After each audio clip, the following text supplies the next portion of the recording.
Diretamente de Jerusalém para toda a nossa querida igreja e comunidade cristã IBNU, o nosso feliz ano novo, como a gente diz aqui em hebraico, Shana Tová Umetuká. Tenha um ano abençoado, um ano doce, um ano muito bom, diretamente aqui de Jerusalém.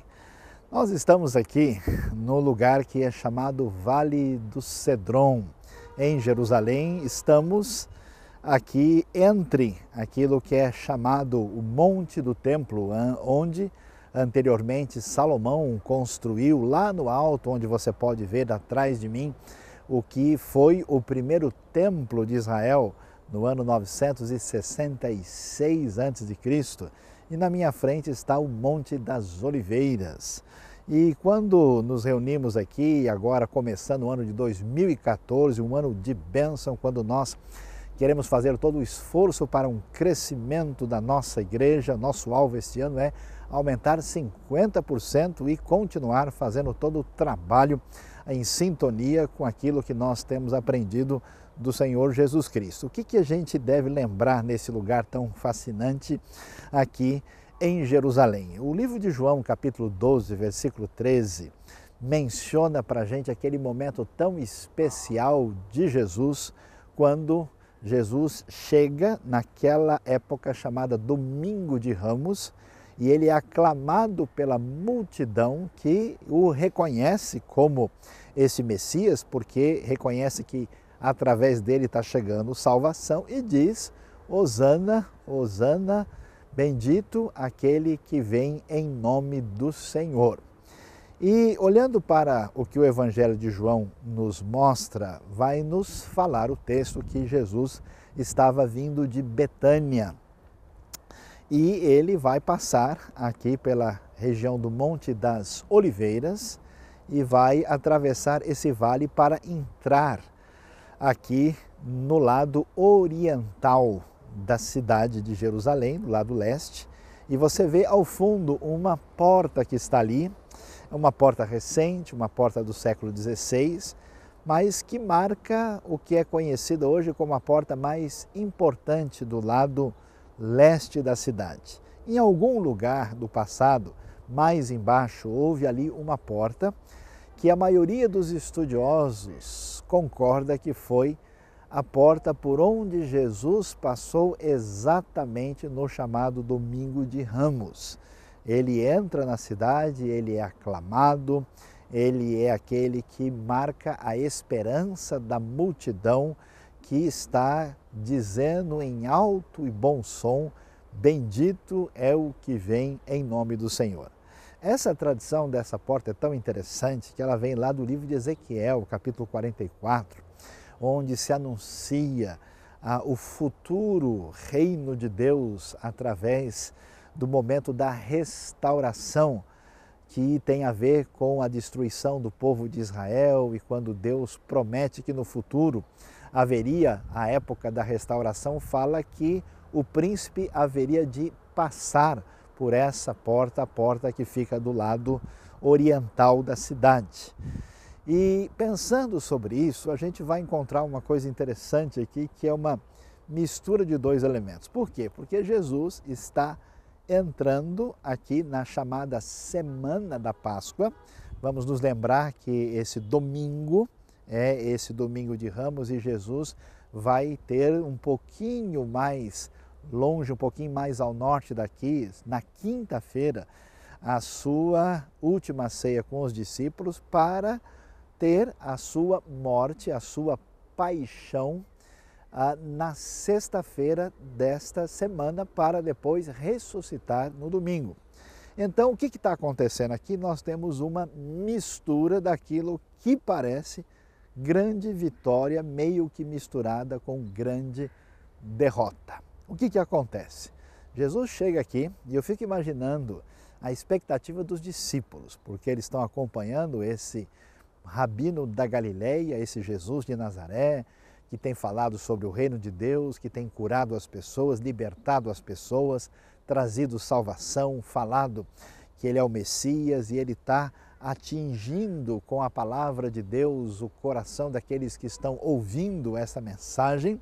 E agora ele chega aqui a Jerusalém e os discípulos estão meio perdidos, até porque para eles essa é uma cidade grande, é uma cidade que eles só vêm na época das festas importantes do povo judeu, e eles estão, vamos dizer assim, como gente que vem de cidade pequena e está numa cidade movimentada e tumultuada, especialmente numa época de Páscoa, quando a população aumenta muito. Eles chegam aqui vendo o que Jesus vai fazer. Eu devo imaginar um momento de tanta felicidade quando Jesus chega, ainda que montado num jumentinho, e é recebido pela multidão com o pessoal, com aquelas palmeiras e todo mundo gritando com aquelas tamareiras e dizendo: olha, aqui está o Salvador, Hosana, e é bendito aquele que vem em nome do Senhor. E Jesus, inclusive, aí acaba trazendo a ira, né, a indignação e o ciúme dos líderes religiosos. É um momento que parece que os discípulos estão assim comemorando meio que o ápice desse momento do ministério de Jesus. E de repente, o que vai acontecer? Aquilo que parecia grande vitória vai se tornar sombrio e complicado. Os discípulos vão perceber a situação de angústia de Jesus, a situação de intolerância crescente, eles não vão aguentar a situação. Na semana da Páscoa, quando Jesus vai ser preso, os discípulos não conseguem vigiar, eles na hora do vamos ver, vão fugir e não vão conseguir estar juntos de Jesus. Vai ser um momento muito complicado quando a porta do triunfo, o momento que parece ser o momento mais maravilhoso, se torna um momento tão difícil, tão complicado, de dúvida, de questionamento, de consternação. E eu fico pensando o que aconteceu na cabeça dos discípulos. A vida cristã e a nossa trajetória é bastante parecida com isso. É muito semelhante à cidade de Jerusalém. Montanhas e vales, lugares elevados de visão maravilhosa, vales escuros e sombrios, onde inclusive hoje nós temos tantas sepulturas em função de como esses lugares no passado eram associados com o mal, com a morte, com tudo que era negativo. Da mesma maneira, nós temos um ano pela frente e nesse ano a gente vai ter bastante batalha. Nós devemos aprender com a experiência do passado e olhar para a nossa vida, que a gente termina as comemorações de Natal e Ano Novo com toda a adrenalina. Parece que a gente está entrando aqui pela porta triunfal. É esperança nova, são planos excelentes, é muita motivação, são planejamentos extraordinários. Eu estava vendo esses dias uma pesquisa que depois de 6 meses, os planos feitos no começo do ano, em janeiro, já caíram para 46% daquilo que as pessoas imaginaram, pensaram, planejaram e prometeram para si mesmas que iriam fazer e que a coisa iria acontecer. Então nós devemos pensar sobre essa questão e avaliar a nossa vida. Como é que vai ser o nosso ano de 2014? Começando com adrenalina, mas seguramente passando por lutas, dificuldades, questões, problemas, passando por momentos difíceis, sombrios, com questões para entender o que está acontecendo, né? O que vai ser desse Jesus? Os discípulos pensaram em quem eu apostei a minha vida, em quem eu coloquei toda a minha esperança. Pois é, certamente teremos muitas coisas para serem levantadas, pensadas e refletidas. O que é interessante é que esse momento de vitória, que para os discípulos logo se tornou um momento de medo, questionamento e derrota, eu fico imaginando o olhar desolador desses discípulos na sexta-feira, quando de fato aquele em quem estava o coração deles foi morto. Seguramente o texto vai nos mostrar que eles nunca entenderam de fato quem era Jesus e o que Jesus haveria de fazer. Portanto, eles ficam absolutamente consternados, o sonho se foi, tudo acabou. E de repente, no domingo, depois da notícia trazida por Maria Madalena, quando Pedro e João vão ao sepulcro, depois de pouco tempo todo mundo ouve a extraordinária e maravilhosa notícia: o Mestre está vivo, ele ressuscitou. E eu fico imaginando, eu queria ser uma fumacinha. Eu queria ser uma fumacinha para estar com os discípulos ali no cenáculo, sala fechada, portas trancadas, e veio Jesus do meio deles e disse: Shalom Aleichem, paz seja com vocês, paz seja convosco. Eu fico imaginando a cara deles, a consternação, aquele desejo de chegar perto, aquela acotovelada básica assim para saber, será que deixa eu chegar mais um pouquinho junto, né? Dá vontade de dar um abraço, o que é que eu posso fazer nesse momento? Aquela mistura de atitude de absoluta perplexidade com alegria indizível que encheu os discípulos de coragem para anunciar o Evangelho a todos logo em seguida, como nós vamos ler no livro de Atos. O que acontece?